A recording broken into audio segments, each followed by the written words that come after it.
I am making my sausage, peppers, and onion deep dish pizza.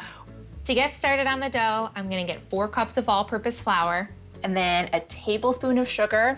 We'll just add a hint of sweetness. I'm using 2 1/4 teaspoons of instant yeast. I love using instant yeast because I don't need to proof it. And then 1 1/2 teaspoons of kosher salt. I'll whisk this up to combine. Easy peasy. I'll grab my wet ingredients.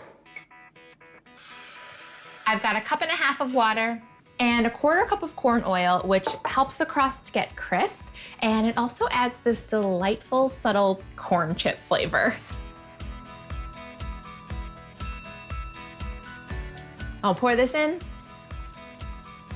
then I'll get it on my mixer and just mix until it comes together.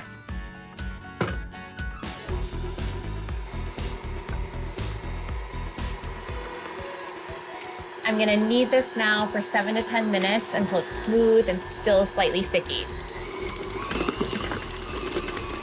Okay, this looks beautiful. It smells yeasty. Then I'll grab a clean bowl. I'll add a little bit of oil so that it doesn't stick. Okay, I'll gather it into a ball, and I'm gonna place it seam side up first into my bowl, and then turn it back over so that it's completely covered in the oil. I don't want it to dry out. I'll cover it with a towel and then let this rise at room temp for 1 to 2 hours until it's doubled in size. I'm gonna divide it into my 2 pizza pans now, one for me and one for Nick. And these are coated in loads of butter, which adds delicious buttery flavor. I'll divide this into 2 even pieces, and I'm gonna stretch them into balls. This will help me pat it out evenly. And I'm gonna let these rest for a little bit longer, and that's gonna make it easier for me to pat it out in the pans. A tiny nap while I prep my toppings.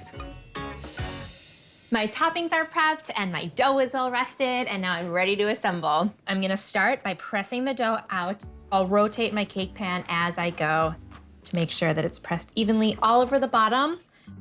And then I'm gonna pinch the sides so that the dough comes all the way up.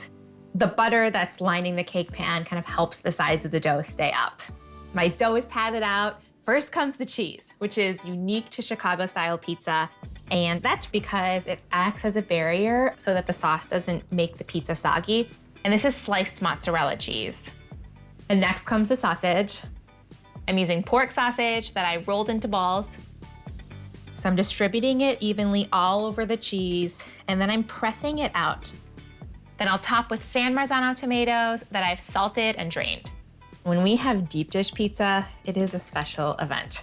It's so big that we can really only handle it like once a month. I carry the deep dish pizza excitement in the family, but Nick and Bernie hop along for the ride.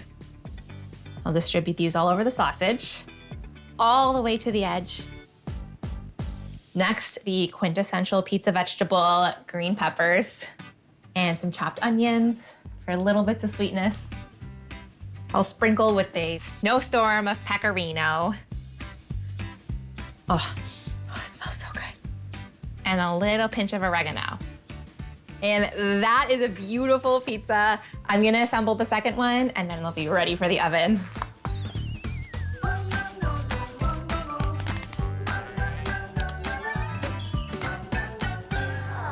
These are prettier than the Chicago skyline.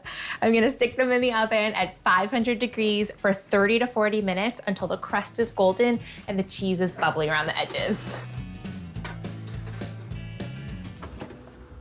It smells like a pizza parlor in here. Yes, they look perfect. I love seeing that some of the cheese has bubbled up and gotten browned. Okay. I'm gonna finish with a pinch of crushed red pepper because I need a little heat. Talk about deeply delicious. Do you want a big slice or a really big slice? Give me the biggest slice you have ever sliced. This is the best Chicago pizza I've probably ever had.